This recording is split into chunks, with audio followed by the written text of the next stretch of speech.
So high everyone, today is day 13th of my DSC preparation and इस video के and में मैं आपको बताऊंगी कि जब मैंने अपना रिकर्शन का टेस्ट लिया था खुद से तो मैंने एक ऐसी ट्रिक अपनाई थी जो मैंने स्ट्राइवर से ही सीखी थी।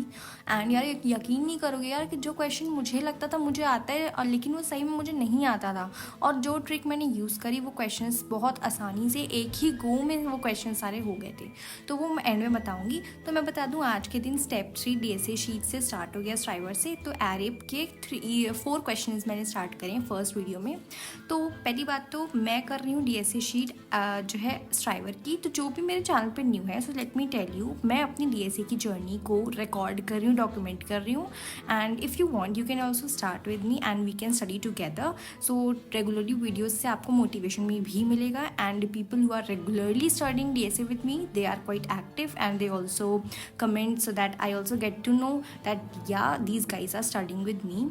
ओके, सो आज मैंने पढ़े एरे के 4 क्वेश्चंस। तो सबसे पहले एरे का इंट्रोडक्शन जो है स्ट्राइवर ने इतने प्यार से पढ़ाया, मतलब यार मैंने बहुत सारे वीडियोस देखे, मैं 4-5 साल से DSA करने की कोशिश कर रही हूँ।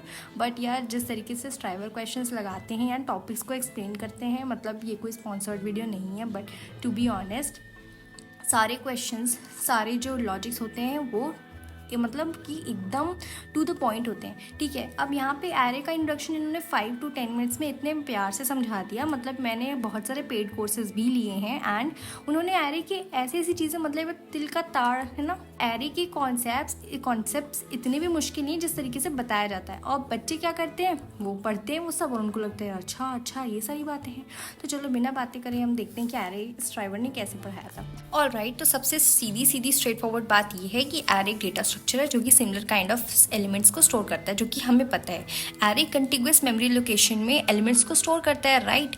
एंड डायनेमिक एरे डिक्लेरेशन के लिए ये वाला हमारे पास सिंटैक्स होता है। ठीक है, तो हमने यहाँ पे इंटीजर एरे बनाया और न्यू कीवर्ड की वजह हेल्प से हमने अपना 6 साइज का एरे जो है डिक्लेयर कर दिया है। ठीक है, अब यहाँ पे एक बात ये है कि जब भी हम अपने एरे को मेन के अंदर बनाते हैं तो हमारे एरे में कुछ गार्बेज वैल्यूज आती हैं, बट जब हम उसे ग्लोबली डिक्लेयर करते हैं तो हमारे एरे में जीरो वैल्यूज अपने आप चली जाती हैं। ठीक है, तो ये डिफरेंस यहाँ पे ये है। अब यहाँ पे हम मैक्सिमम साइज ऑफ एरे जो हम डिफाइन कर सकते हैं, डिक्लेयर कर सकते हैं, वो है मेन के अंदर 10⁻6 साइज का। एंड अगर हम ग्लोबली डिक्लेयर कर रहे हैं तो हम 10⁻7 साइज का एरे ही डिक्लेयर कर सकते हैं। ठीक है, ये बहुत ही ज़्यादा इंपॉर्टेंट पार्ट है, क्योंकि जब भी आप ऑनलाइन असेसमेंट्स वगैरह देते हो तो आपको कंस्ट्रेंट्स पे ध्यान देना पड़ेगा, उसी के अकॉर्डिंग आप डेटा स्ट्रक्चर यूज़ करोगे, अदरवाइज आपको अलग अलग टाइप के एरर्स का सामना करना पड़ सकता है। ठीक है, तो how to access an array, हमको पता है कि एरे 0 बेस इंडेक्सिंग से स्टार्ट होता है। तो अगर हमको लास्ट वाला इंडेक्स एक्सेस करना है तो हम एक्सेस करेंगे n-1 पोजीशन पे। ठीक है, अब एरे कहाँ पे स्टोर होता है कंप्यूटर मेमोरी में, देखो बहुत ही अनप्रेडिक्टेबल लोकेशन होती है, किसी को नहीं पता होता कि एरे कौन सी लोकेशन पे स्टोर होगा। बट जो चीज़ें प्रेडिक्टेबल हैं, जैसे कि एरे हमारा कंटिग्यूअस मेमोरी लोकेशन है। ठीक है, अब हमने अपने array integer type of elements का बनाया है। ठीक है, तो हमारा जो इंटीजर होता है वो 4 बाइट के साइज़ का एलिमेंट स्टोर करता है। तो लेट्स से हमारा एरे का जो 0th इंडेक्स है वो 100 लोकेशन है। ठीक, तो जो हमारा फर्स्ट इंडेक्स होगा उसका लोकेशन होगा 100 + 4 यानी कि 107। उसी तरीके से जो हमारा सेकेंड इंडेक्स होगा यानी कि थर्ड एलिमेंट वो हमारा होगा 108 पे, उसी तरीके से आगे करके 1012। ठीक है, हमारे एरे का फर्स्ट इंडेक्स यानी कि एरे का एड्रेस तो अनप्रेडिक्टेबल है, बट फर्स्ट इंडेक्स के बाद बाकी सारे एलिमेंट्स का एड्रेस प्रेडिक्टेबल है। तो ये होता है हमारे एरे का प्यारा सा इंट्रोडक्शन। एंड यहाँ पे मैंने 4 क्वेश्चन सॉल्व करे हैं। तो 4 क्वेश्चन यहाँ पे फर्स्ट है largest element in an array. ठीक है, अब यार ये सारे क्वेश्चंस बहुत ज़्यादा इजी थे, ये मुझे ऑलरेडी आते थे, बट मैंने यार एक बार ट्राई किया कि चलो यार अगर मैं एक बार अपने स्टेप्स को स्किप ना करके मैं स्ट्राइवर को फॉलो करने की कोशिश करती हूँ। तो स्ट्राइवर के यार इतना ज़्यादा कॉन्सेप्ट क्लियर है एंड उनका कोई भी प्रॉब्लम को अप्रोच करने का तरीका इतना ज़्यादा अच्छा है कि यार आप उनके साथ साथ बहुत सारी चीज़ें आपकी सॉफ्ट स्किल्स भी डेवलप होगी। तो सबसे पहली बात तो स्ट्राइवर ने ये इन चीज़ों पे काफ़ी ज़्यादा गौर किया है कि कभी भी इंटरव्यू में हमें डायरेक्टली सोल्यूशन नहीं देना है, हमें अपने इंटरव्यू को ड्राइव करना है। ठीक है, हमें हमेशा ब्रूट फोर्स सोल्यूशन से स्टार्ट करना है, then we have to optimise it and optimise even more. ठीक है, रिक्रूटर्स आपको बोलेंगे, आपको उसी अकॉर्डिंग चलना है, लेकिन डायरेक्टली हमें सोल्यूशन नहीं बताना है, ठीक है। तो अब largest element in an array, मैं अपना एक फ्लॉ बताती हूँ। मुझे लगता था कि मुझे ये क्वेश्चन आता है, जो कि ऑब्वियसली मुझे आता था, बट मुझे सिर्फ इसका ब्रूट फोर्स आता था, ठीक है। इसका ऑप्टिमल सोल्यूशन मुझे क्या पता आता हो, क्या पता नहीं आता हो, लेकिन मुझे जो एक सोल्यूशन आता था वो था ब्रूट फोर्स। तो ब्रूट फोर्स ये कहता है कि आप अपने एरे को सॉर्ट कर दो एंड जो लास्ट वाला एलिमेंट है वही हमारा लार्जेस्ट एलिमेंट है, ठीक है। अब इसकी टाइम कॉम्प्लेक्सिटी क्या है? टाइम कॉम्प्लेक्सिटी पे ध्यान देना ज़रूरी है, क्योंकि रिक्रूटर्स आपसे पूछ सकते हैं। तो टाइम कॉम्प्लेक्सिटी ये है कि सॉर्टिंग करने में order of big O of n log n लगेगा। अब यहाँ पे हम लोग जो है, मान लो हम लोग ने मर्ज सॉर्ट या क्विक सॉर्ट या रिकर्जन यूज़ करा, तो हम यहाँ पे इग्नोर कर रहे हैं रिकर्सिव स्टैक स्पेस को, एंड क्योंकि हमने यहाँ पे कोई भी एक्स्ट्रा स्पेस यूज़ नहीं किया है, तो हमारा जो है जो स्पेस कॉम्प्लेक्सिटी है वो है बिग ओ ऑफ एन, ठीक। तो अगर हम ऑप्टिमल सोल्यूशन की बात करें तो हमें यहाँ पे अपना एक लार्जेस्ट वेरिएबल मेंटेन करना है और उसको एक एक करके एरे के सभी एलिमेंट्स के साथ कंपेयर करता जाना है। अब मैंने यहाँ पे लार्जेस्ट जो मेरा वेरिएबल है उसमें मैंने एरे के 0th इंडेक्स को डाल दिया है, ARR ऑफ 0, एंड उसको लूप लगा के मैंने सारे एलिमेंट्स को कंपेयर कर लिया कि जो भी मेरा लार्जेस्ट है क्या वो अपने एरे के आई से छोटा है बड़ा है, उसके अकॉर्डिंग मैंने अपना लार्जेस्ट वेरिएबल को अपडेट कर दिया एंड फिर लास्ट में प्रिंट कर दिया है। तो ऐसे हमारा largest element in an array print हो जाएगा। इसकी time complexity order of n, big O of n, क्योंकि हम यहाँ पे एक ही लूप चला रहे हैं, वो भी n तक, एरे के साइज तक, ठीक है। और space complexity big O of 1 है, क्योंकि हमने कुछ भी यूज नहीं कराया। अब हम आते हैं नेक्स्ट क्वेश्चन में। तो नेक्स्ट क्वेश्चन है मेरा सेकेंड लार्जेस्ट एंड या smallest element in an array, ठीक है। अब यहाँ पे जो ब्रूट फोर्स अप्रोच होगा वो सेम यही होगा कि हम पहले अपने एरे को सॉर्ट करेंगे, then we are going to print last second element, ठीक है। लेकिन यहाँ पे एक कैच है कि हमारे पास अगर डुप्लीकेट्स एलिमेंट होंगे तो हमें अपने n-2 को भी अपने लार्जेस्ट से कंपेयर करना पड़ेगा, ठीक है। तो यहाँ पे हम क्या करेंगे, हमने एक पास से लार्जेस्ट एलिमेंट तो निकाल लिया, अब हम एक सेकेंड पास से हम निकालेंगे अपना सेकेंड लार्जेस्ट एलिमेंट, ठीक है। तो ये हमारा वैसे बेटर वाला सोल्यूशन था। तो ब्रूट फोर्स हमारा यही कहता है कि हमें पहले लूप लगा के हमें लार्जेस्ट निकालना है, फिर उसके बाद हमें उससे सेकंड लार्जेस्ट से कंपेयर कर देना है।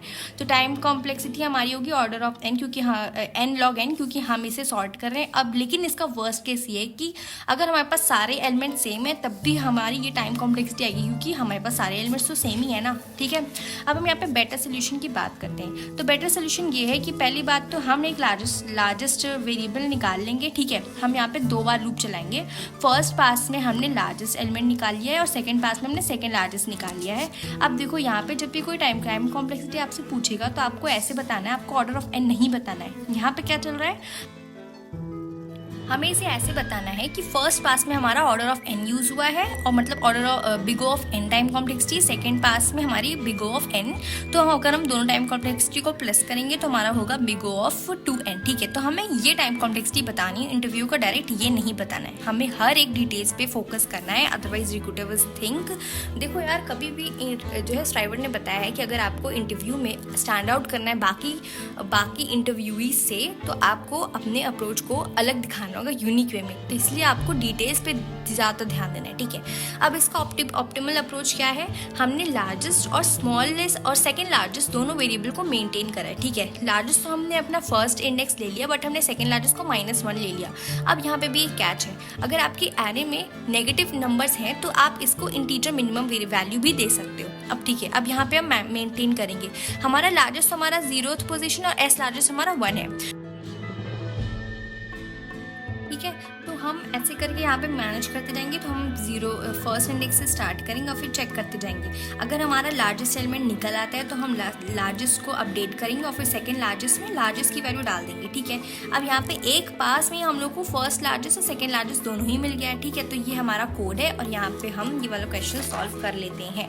अब यहाँ पे एक और क्वेश्चन मैंने लगाया था जो कि थर्ड क्वेश्चन था, वो ये था कि हमें चेक करना है कि हमारा एरे सॉर्टेड है या नहीं। ये तो बहुत आसान है, हमें इसमें कोई ऑप्टिमल, बेटर या ब्रूट फोर्स अप्रोच नहीं है। इसमें बस यही करना है कि हम एक ही पास में हम एक एलिमेंट को चेक करेंगे, 0 से स्टार्ट करेंगे और कंपेयर करेंगे कि हम 1 से स्टार्ट करेंगे और कंपेयर करेंगे अपने प्रीवियस एलिमेंट से कि वो हमारा स्मॉलर है या नहीं, या हम पूरा एरे हमारा इंक्रीजिंग ऑर्डर में है या नहीं, ठीक है।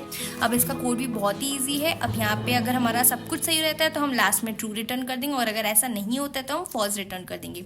Time complexity big O of n, because we are traversing from 0 to n, तो हम n साइज तक जा रहे हैं, ठीक है। स्पेस कॉम्प्लेक्सिटी कुछ भी हमने यूज़ नहीं करा, तो हमारा ऑर्डर ऑफ एन ही रहेगा, ठीक है, ऑर्डर ऑफ 1 सॉरी।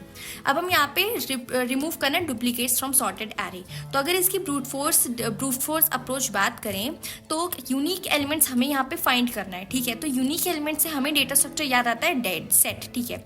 तो हमारा जो सेट डेटा स्ट्रक्चर है वो सिर्फ और सिर्फ यूनिक एलिमेंट्स को ही लेता है। तो हम उसमें अपना डेटा कैसे डालेंगे, ठीक है। हम अपने एरे में ट्रैवर्स करेंगे और एक एक करके सभी एलिमेंट्स को सेट में डालते जाएंगे। अब यहाँ पे कैच ये है कि सेट सिर्फ वही एलिमेंट्स को लेगा जो कि यूनिक है, अदरवाइज उनको इग्नोर कर देगा, ठीक है। अब ये है हमारा कोड सेट में इंसर्ट करने का और सेट से अपनी वैल्यूज़ को लेने का, यानी कि काउंट मेंटेन करने का कि हमारे पास कितने हैं कितने नहीं हैं, कितने यूनिक एलिमेंट्स हैं। अब यहाँ पर जब हम सेट में इंसर्ट कर रहे हैं तो हमारे पास जो इंसर्शन की जो टाइम कॉम्प्लेक्सिटी है big O of n log n। अब मैं बात करती हूँ जो मैंने बोला था कि मैंने रिकर्जन की ट्रिक, ठीक है। तो आज मैंने रिकर्जन के 6 क्वेश्चंस अपने आप बैठे बैठे लगाए, जिसमें से 5 क्वेश्चंस मैंने खुद से लगाए और 6 वाला क्वेश्चन मुझसे नहीं हो पा रहा था, तो मैंने सोल्यूशन देखा एंड वो भी मुझे क्यों नहीं हो रहा था वो भी मैं बताऊँगी आपको कैसे। अब देखो रिकर्जन के क्वेश्चन तो बहुत आसान है, आप सोचोगे यार इसमें मैंने खुद से क्या करा है ना। तो इसमें खुद से मैंने ये करा कि यार अब की बार मैंने ना अप्रोच अपनी एकदम बदल दी, ठीक है। अब यहाँ पे फर्स्ट क्वेश्चन है मेरा कि power of x to the power n, यानी कि x to the power n का सोल्यूशन मुझे निकालना है। मान लो कि x की वैल्यू मेरी 3 है एंड n की वैल्यू 4 है, तो 3 टू द पावर 4 की वैल्यू हो जाएगी 81, ठीक है। अब यहाँ पे मैंने डायरेक्ट कोड नहीं लिखा, आप इस वाले पार्ट को बाद में देखना। मैंने सबसे पहले स्ट्राइवर जिस तरीके से क्वेश्चन सॉल्व करते हैं मैंने उस अप्रोच को अप्लाई करा, ठीक है। तो स्ट्राइवर करते हैं कि पहले उन्हें वो रिकर्सिव ट्री बनाते हैं, ठीक है। रिकर्सिव ट्री जो भी है ये ट्री बनाते हैं। अब ट्री में क्या होगा कि मैंने पहले फंक्शन ऑफ 3,4 यानी कि जो मेरा x और n है उसको नॉर्मली कॉल करा। फिर जैसे रिकर्जन हमारा चलता है हमारा बेस केस तक हिट मारेगा, ठीक है। अब कैसे चल रहा है f3,3 f of 3,2 f of 3,1 f of 3,0। अब मुझे ये पता है कि 3 टू द पावर 0 क्या होता है 1। जब भी कोई पावर 0 होती है तो हमारा आंसर 1 आ जाता है। तो यहाँ से मेरा होगा 1, ठीक है। 1 वापस जाएगा, रिटर्न होगा, ठीक। अब जब यहाँ पे जो भी हमारा 1 रिटर्न होगा हमें f ऑफ 3,1 से मल्टीप्लाई कर देना होगा। अब मेरा f ऑफ 3,1 यानी कि 3 टू द पावर 1 क्या रिटर्न करेगा 3, एंड उसको मैंने पहले वाले आंसर से मल्टीप्लाई कर दिया, तो यहाँ पे 3 वैल्यू रिटर्न हो गई। अब यहाँ पे 3 टू द पावर 2 की वैल्यू क्या होती है 9, एंड मेरा 3,1 क्या रिटर्न कर रहा था 3, ठीक है। तो मैंने 3 इंटू 9 कितना हुआ 27, तो यहाँ पे 27 रिटर्न हुआ। अब यहाँ पे 3,3 की वैल्यू क्या होती है 81, ठीक। तो यहाँ पे से मेरे आ रहा था 27 और यहाँ पे मैंने 3 के साथ मल्टीप्लाई कर दी क्योंकि n की वैल्यू 3 थी, तो 20। अब मैंने क्या बताया कि मेरा बेस केस क्या था। मेरा बेस केस ये था कि जब भी n की वैल्यू 0 होगी तो मेरा आंसर हमेशा 1 रहेगा। तो मैंने यहाँ पे क्या करा कि जैसे ही n की पावर 0 हो जाएगी वैसे ही वो रिटर्न कर देगा 1, और यहाँ से मैं रिटर्न करूँगी x इंटू फंक्शन, मतलब ये फंक्शन जो भी आंसर लेकर आएगा वो सीधे मेरे x से मल्टीप्लाई हो जाएगा, जो कि मैं यहाँ पे कर रही हूँ, ठीक है। यहाँ पे मेरा 27 रिटर्न हुआ और मेरी x से ये मल्टीप्लाई होगा, यानी कि 27 इंटू 3 कितना हुआ 81। और ये वाला सोल्यूशन यार मैंने एक बार में ही लिखा है, एंड यार तुम लोग मानोगे नहीं इसका रिजल्ट भी बहुत अच्छा है और क्वेश्चन भी सॉल्व हो गया है। सिमिलरली अगर मुझे जो है इंक्रीजिंग ऑर्डर में प्रिंट करना है 1 2 3 4, लेकिन मेरे पास n तो 4 है ना, तो मैंने कॉल स्टैक ये रिकर्जन ट्री बनाया। तो f ऑफ n यानी कि f ऑफ 4 कॉल हुआ, फिर इसने f ऑफ 3 को कॉल करा, f ऑफ 2 f ऑफ 1। अब यहाँ पे क्या हुआ है कि जैसे ही मेरे f की वैल्यू 1 होगी ना तब मेरा आंसर प्रिंट हो जाएगा। तो यहाँ 1 प्रिंट हुआ, फिर ये रिटर्न हुआ, फिर ये 2 प्रिंट हुआ। यहाँ पे जो भी मेरे स्टैक में फंक्शंस वेट कर रहे थे उसमें जो भी वैल्यू n की थी उसी टाइम पे वो प्रिंट होगी। तो ऐसे इंक्रीजिंग ऑर्डर में हमारा प्रिंट चलेगा। अब यहाँ पे मैंने क्वेश्चन कैसे लिखा है कि जैसे ही मेरा x 0 होगा तो यहाँ पे सिर्फ और सिर्फ मुझे रिटर्न करना है, क्योंकि प्रिंट तो मैं बाद में करूँगी ना। तो जैसे ही मेरा 0 हुआ, यानी कि जैसे ही मेरा 0 हुआ वैसे ही मैंने रिटर्न कर दिया। अब यहाँ पे मेरा ये वाला फंक्शन कॉल हो गया है ना, तो यहाँ पे मैंने सी आउट कर दिया n, ठीक। अब यहाँ पे सी आउट हो गया n। अब जैसे जैसे फंक्शन कॉल कंप्लीट होता जाएगा वैसे वैसे ये प्रिंट करता जाएगा और ऐसे ही हमारा रिकर्जन चलता जाएगा।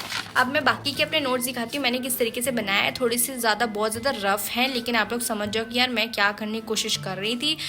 और अगर लग रहा है कि आपको ये सारी चीज़ समझ में नहीं आ रही तो मैं प्लीज़ आपको बोलूँगी कि आप स्ट्राइवर के रिकर्जन वाले प्लेलिस्ट को ज़रूर देखो। बहुत ज़्यादा है एकदम यार, जेम है वो, डायमंड है। प्लीज़ आप उसको फॉलो ज़रूर करो क्योंकि रिकर्जन बहुत ज़्यादा इंपॉर्टेंट है। ट्री ग्राफ के क्वेश्चन में रिकर्जन पूछा जाता है एंड डायनेमिक प्रोग्रामिंग में भी एडवांस रिकर्जन होता है, ठीक है। ठीक है यार, फिर मिलते हैं नेक्स्ट वीडियो में, हम और अच्छे से पढ़ेंगे। और यार मैं एक बात बता रही हूँ, मैंने ना मर्ज सॉर्ट के बहुत ज़्यादा अच्छे अच्छे क्वेश्चंस देखे हैं, तो मैं वो बहुत जल्दी अपनी कम्युनिटी पोस्ट में डालूंगी, अपलोड करूँगी, तो आप लोग वहाँ पे भी ज़रूर चेकआउट किया करो। मैं बहुत ही ज़्यादा काम की चीज़ें अपलोड करती हूँ। एंड चलो ठीक है, फिर मिलते हैं नेक्स्ट वीडियो में। Thank you for watching and have a great day, bye bye. And आप लोगों ने क्या क्या पढ़ा प्लीज़ कमेंट में बताना कि आज आपने क्या क्या पढ़ा। एंड चलो ठीक है, फिर से बाय बाय।